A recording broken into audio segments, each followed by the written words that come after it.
বিএনপির স্থায়ী কমিটির সদস্য সালাউদ্দিন আহমেদের অনুরোধে ১৩৪ ঘণ্টা পর অনশন ভেঙেছেন আমজনতা দলের সদস্য সচিব তারেক রহমান। শারীরিক অবস্থা খারাপ হওয়ায় তাকে হাসপাতালে নেওয়া হয়েছে।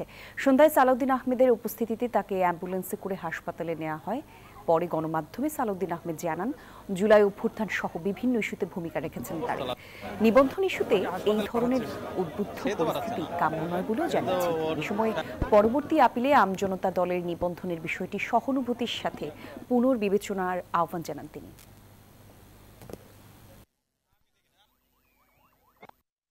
হয়রানি করেছে, হয়রানি শিকার হয়েছে।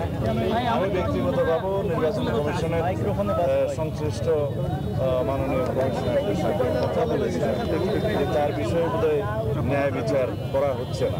তারা আশ্বস্ত করেছিলেন যে বারবার সময় দিয়েছিলেন যাতে কোনো তদন্ত করে সেগুলো বিবেচনা করে, কিন্তু বারবারই দেখা গেছে যে মাঠ পর্যায়ে তার প্রতি সুবিচার করা হচ্ছে না। এই জন্য অবশ্যই নির্বাচন কমিশনের শীর্ষ পর্যায়ে থেকে বিষয়গুলো দেখা উচিত।